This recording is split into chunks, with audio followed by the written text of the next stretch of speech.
Bienvenue dans la présentation de la création des lignes de construction dans RoboMillennium.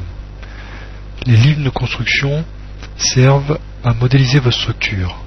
Par exemple, si on est dans Portique Spatial, on retrouve des onglets X, Y, Z pour les différents plans. Vous pouvez définir vos lignes de construction ou les positions de début et de fin de ces lignes graphiquement. Vous pouvez aussi entrer les différentes coordonnées. Le libellé vous permet de personnaliser l'affichage de ces lignes de construction sur la vue principale. Vous pouvez définir vos propres labels. La saisie peut être aussi numérique. Les points insérés peuvent être modifiés à tout moment. De même que le libellé peut être changé à tout moment par l'utilisateur.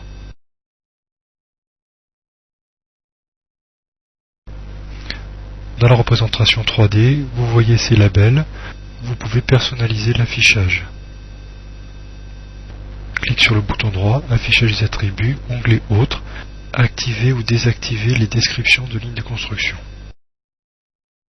Vous pouvez créer aussi de nouvelles lignes de construction supplémentaires. Le principe de fonctionnement reste le même.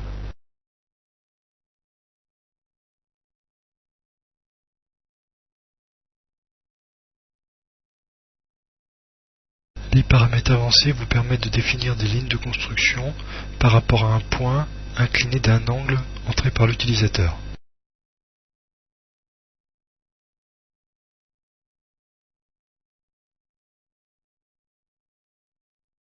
Ainsi, vous pouvez entrer des parties angulaires de lignes de construction dites cartésiennes.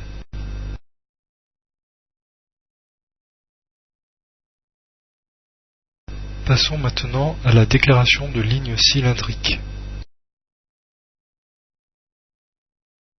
Il vous suffit de rentrer les différentes radiales, l'angle et les côtes. Par exemple, répétons 2 fois à 6 mètres des radiales, avec un angle de décomposition qui partira de -90 degrés, 4 fois 30 degrés. Suivant Z, nous allons donner 2 côtes, par exemple 3 mètres et 6 mètres.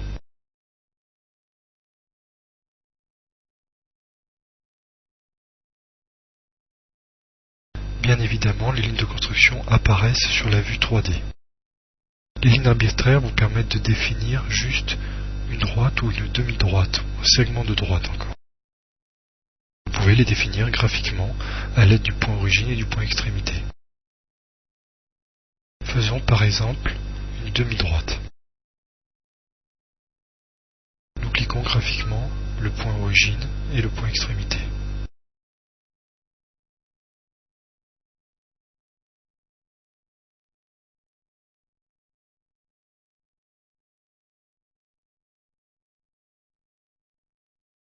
Une autre demi-droite, définie à l'aide d'une barre déjà modélisée.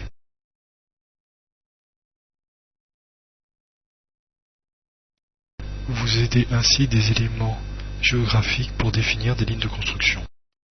Les lignes de construction peuvent être importées à partir d'un fichier DXF ou DWG. L'utilisateur